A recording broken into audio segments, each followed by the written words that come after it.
मैं अपनी बताता हूं, मैं पीडब्ल्यूडी में एग्जीक्यूटिव इंजीनियर हूं और मेरी face to face chief engineer है सेक्रेटरी से जटल हुई है, और ऐसी जटल आप कल्पना नहीं कर सकते।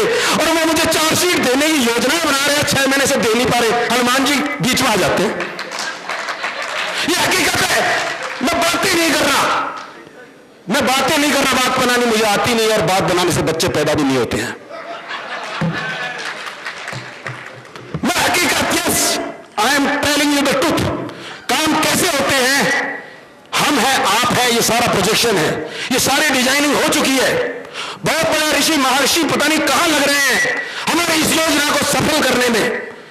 देखो, इंसान जो होता है ना, इंसान की बड़ी काबिलियत होती है, वो कुछ भी कर सकता है। वो मशक समान मच्छर बन सकता है और आसमान को भी पार कर सकता है। और कुरान में कहा है, घटे तो मुश्ते खाक है इंसान, घटे तो मुश्ते खाक है इंसान, और बढ़े तो वसूते कौनैन में समा न सके। इंसान की ऐसी काबिलियत बताइए, जब घटने पे आए तो इतना घट जाए कि बैक्टीरिया नहीं ढूंढ पाए, और जब बढ़ने पे आए तो आसमान कम पड़ जाए। ये इंसान की काबिलियत है। आप वो इंसान हो, यहां बैठे हैं और यहां पे हमारे अध्यक्ष महोदय बैठे हैं। मैं कह रहा हूं कि आप साधारण नहीं हो। क्यों?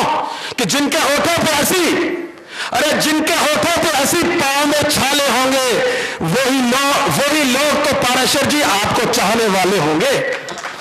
जिनके होठों पे हंसी पांव में छाले होंगे, वही लोग तो पाराशर जी आपको चाहने वाले होंगे। मैं बरसती है फिजाओं पे नशा तारी है, मैं बरसती है फिजाओं पे नशा तारी है।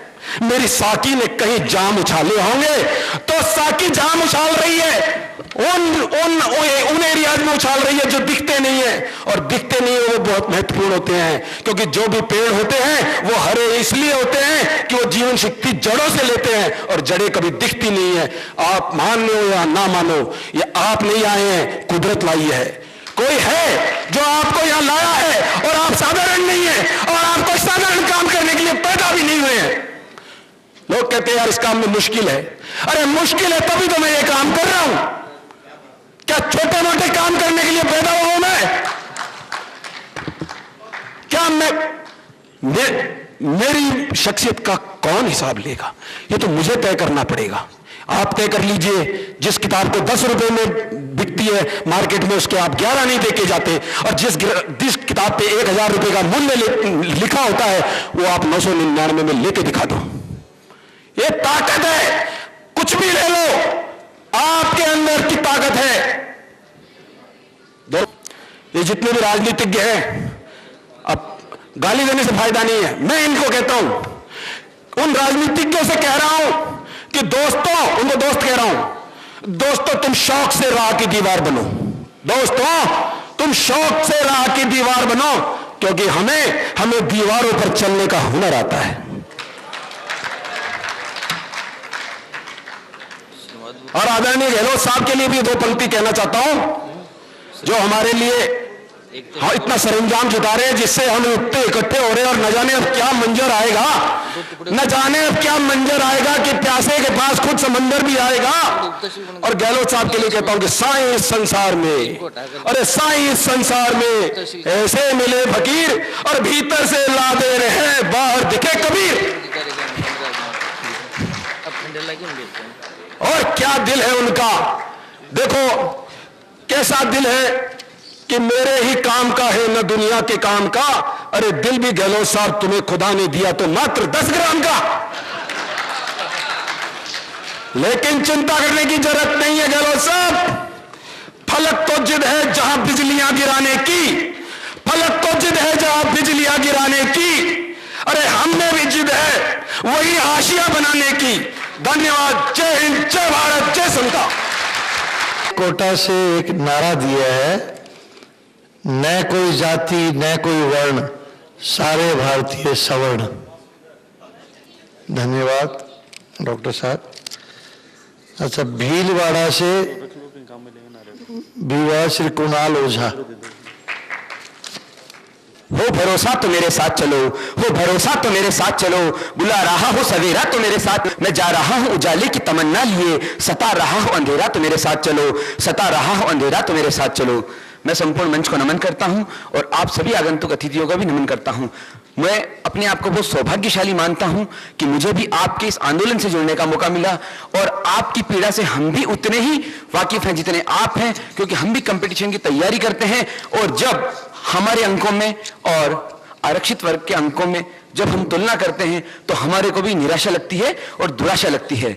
और एक नारा हम भी देना चाहेंगे, नारा यूं है, हमें देश पर नाज है, हम कल नहीं हम आज हैं। हमें देश पर नाज है, हम कल नहीं हम आज हैं।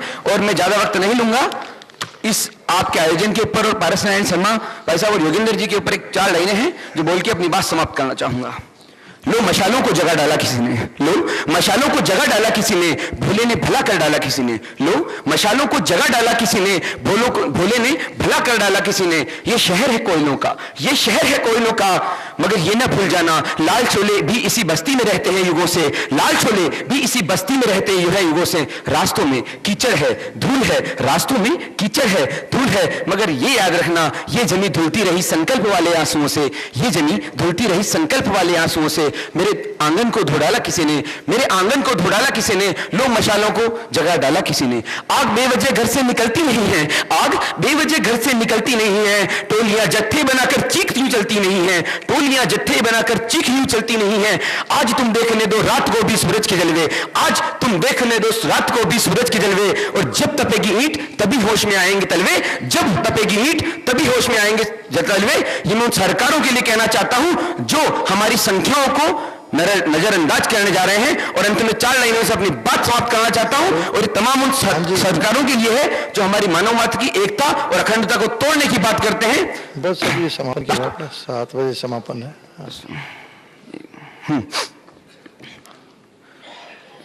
हो भरोसा, थैंक यू सर। ITO साहब श्री जयराम जी शर्मा 2 मिनट बोलना चाहते हैं, तो लाइन तोड़ के मौका दे रहे हैं जयनारायण जी को। पधारो साहब, कहाँ आए हुए आप? बहुत जुझारू दिखा रही हैं, इनकी अपने SLP चल रही है सुप्रीम कोर्ट में। धन्यवाद मंच को कि मुझे लाइन तोड़ के बोलने का मौका दिया। आदरणीय पारस जी भाई साहब, सम्माननीय मंच, मेरे साथियों, लीक से हटके बोलूंगा। मंच से बार बार एक गुजारिश हुई है कि हम कम्युनिकेशन को बेहतर बनाएं अपना, और नित्य प्रतिदिन कम से कम एक बार अपनी वेबसाइट को देखें। अभी जैसे भाई साहब ने पूछा था कि हमारे कितने साथी ऐसे हैं जो इंटरनेट देखते हैं, तो मुश्किल से 10 या 15% ऐसे हैं जो इंटरनेट को नियमित देखते हैं। और मुझे जैसा लगता है मुश्किल से 25% हम में से ऐसा होंगे जो इंटरनेट को चलाना जानते होंगे। मैं आपकी जानकारी के लिए यहाँ ये कहने के लिए आया हूँ, इंटरनेट चलाना कोई लंबी चौड़ी बात नहीं है। आधा घंटा अगर हम साइबर कैफे पे जाएं तो हम इंटरनेट चलाना बड़ी आसानी से सीख सकते हैं। करीब करीब हम सबके घरों में कम से कम 70% ऐसे होंगे जिनके घरों में कंप्यूटर लगे हुए होंगे, बच्चे उन पर काम करते हैं। बच्चों से सहयोग लें, बच्चों से अगर घर पे नहीं है तो हमारे कार्यालय में जरूर इंटरनेट है, कंप्यूटर लगे हुए हैं, वहाँ 15 मिनट आधा घंटा हम अगर नियमित रूप से अगर 1-2 दिन देंगे तो हम कंप्यूटर का परिचालन तो सीख ही जाएंगे और इंटरनेट भी सीख जाएंगे। कम्युनिकेशन अगर नहीं होगा तो हम संगठन जिस आगे तक हम ले जाने की सोच रहे हैं हम नहीं ले जा पाएंगे। तो मेरा पुनः सभी साथियों से आह्वान है कि इस संकल्प को लेके जाएं कि हम यहाँ से जाके और अपने कीमती समय से आधा घंटा निकाल के साइबर कैफे पे जाके इंटरनेट चलाना सीखेंगे। जब हम अपने जिले के, हम हमारे तहसील के हमारे हम पदाधिकारी हैं, अगर हमें ही कम्युनिकेशन नहीं मिलेगा तो हम आगे लोगों को किस तरह बता पाएंगे। मैं यही कहने के लिए हाजिर हूँ। इन्हीं बातों के साथ धन्यवाद।